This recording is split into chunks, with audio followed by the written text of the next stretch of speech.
What's up, everybody? So, it's a very windy night at the end of winter back in 2009. And I'm walking east on 12th Street between 3rd and 4th Avenue.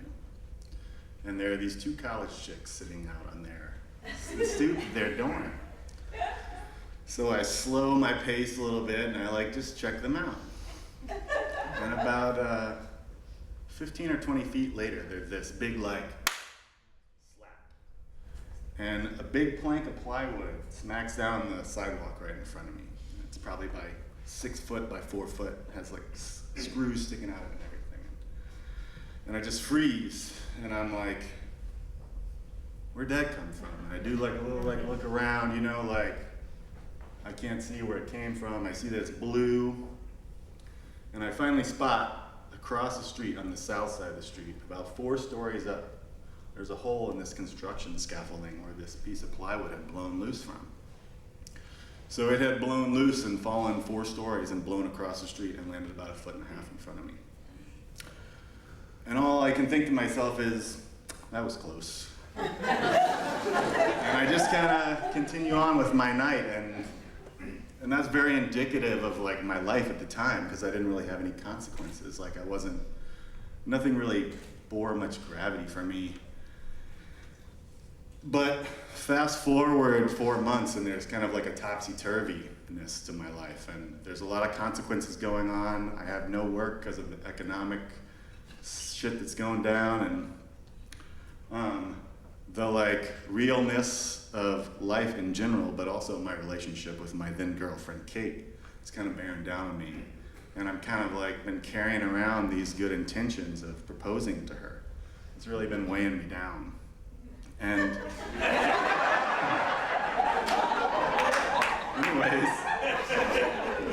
anyways, 4 months later, I'm walking around with all these consequences on my shoulders. And it's a hot July afternoon. I'm coming home from the farmer's market. I've got a couple of bags of groceries in my arms. And I'm walking down this same street where the plywood incident happened. And I start to remember what had happened. And I think back and I think, this has a lot more gravity in this moment. I'm like, if I hadn't slowed down to look at those girls, that piece of plywood most likely would have hit me and it probably would have caused pretty serious damage. And that just hits me with a whole different gravity. I'm almost like a new man. I'm just continuing on down the street and I get to the corner with my groceries and I'm waiting for the sign to say cross. And the little guy appears and I step out and bam. Me and my groceries are flying through the air. And I fly about 10 feet and I roll into 12th Street and I come to rest on my back, staring at the sun. And as some of you guys may know, when a sudden traumatic thing happens, your brain kind of switches into this fight or flight kind of opiate-induced stillness where your brain recognizes the things that are going on around it before it kind of considers their significance. So I'm laying there staring at the sun, and my brain kind of says to me, I think you were just hit by a car. And so I do this kind of little pat down on my body, and I do a little shimmy, and everything feels like it's in the right place. So I'm content with my self-examination, and I can just slowly turn my head to the right, and I can see the car that had hit me.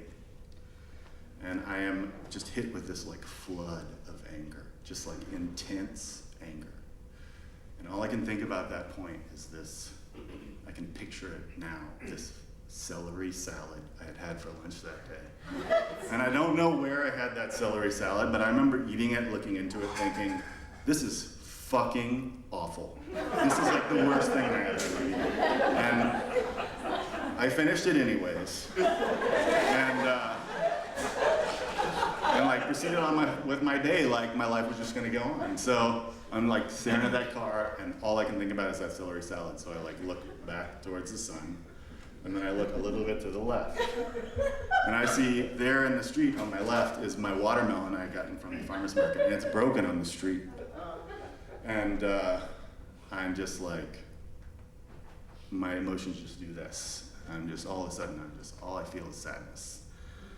And that sadness stems from the fact that I had kind of like, well, it stems from me not having really let Kate know how I feel about her, which was that I really loved her and that I wanted to spend the rest of my life with her. And I wanted to propose to her, and I hadn't done it. And I was carrying that around with me, and it was really weighing me down. So, she's laughing at me right now. Like, she doesn't believe me. But so I'm staring at this watermelon, and like with this sadness comes this revelation that like I have to propose to her like immediately. I need to do it like right now. And with that, you know, like my brain kind of like comes back into real time, and it's like this like, and like I hear New York and I smell New York, and I feel this like crazy intense burning all down my back and my legs. And that's because I'm laying in 12th Street in July. So I'm like, I gotta get up and I gotta hit some shade. So I like slowly get up and I start to walk over to the corner. And as I'm making my way to the corner, I look over and I can see what had happened in the accident. There was kind of one of these 90s minivans with like a sloped front. And I had stepped out in front of it, and when I had gotten in front of it, an oil truck had rammed into the back of it. And so I had sat down on the front and like slammed back into the windshield and broke it, left a big dent in the hood. And when it stopped, it threw me about 12 feet out into 12th Street. So I'm lucky that I wasn't hit by like crosstown traffic or anything. And so like, it's just kind of like, you know, it all hits home, and I'm walking over to the shade, and I'm like, I'm on a mission to propose to Kate right then and there. And I get over, and there's this bench out front of this pizza place. It's on 12th and 3rd. You might know it used to be like a Two Boots pizza place. Yeah. And there's this old Eastern European woman sitting there. And I sit down next to her, and for whatever reason, I'm just like immediately moved to make small talk. And like, if you know me, like I'm never moved to make small talk. So I sit down with her, I sit down next to her, and I'm like, hi, how are you doing today? And she just is like, she doesn't skip a beat, she's like, I'm good, how are you doing today? And inside my head, I'm like, what did I do? I cannot make small talk right now. So I just say, New York is a crazy town. And she just is like, I swear to God, this is what she does. She's like, you know it really is. Some guy just got hit by a car.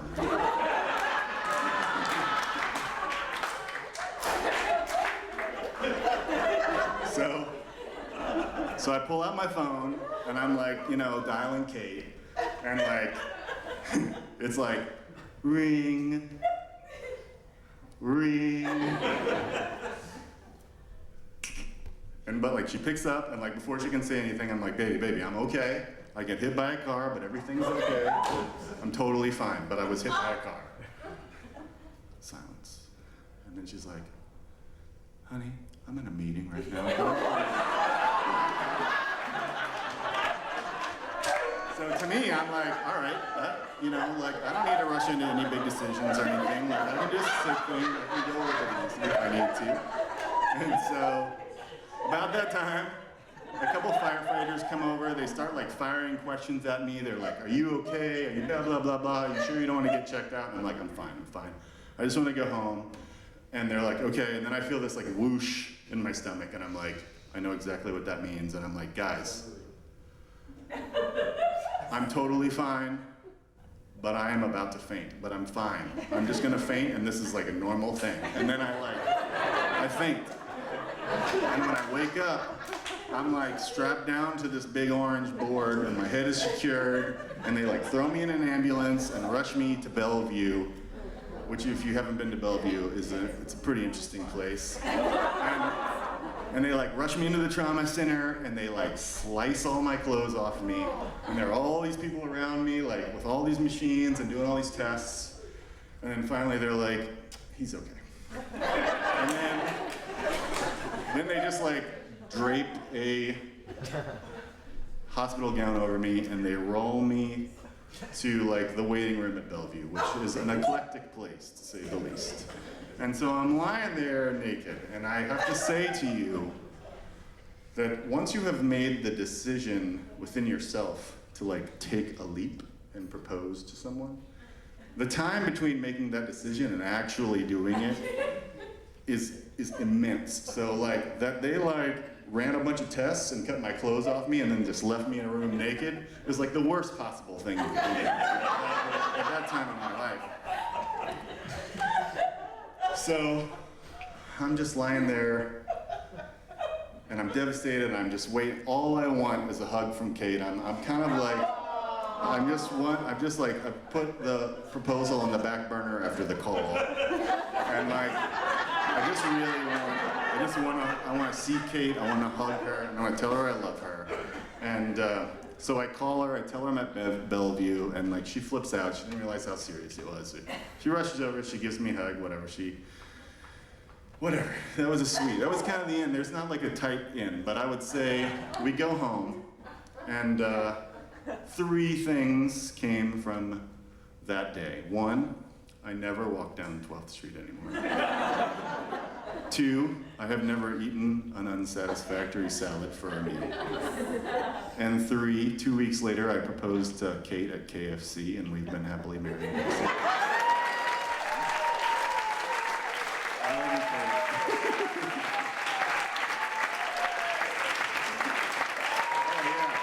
By the way, everybody, these pants are the pants they cut off me. A friend of mine sewed them back up together. So.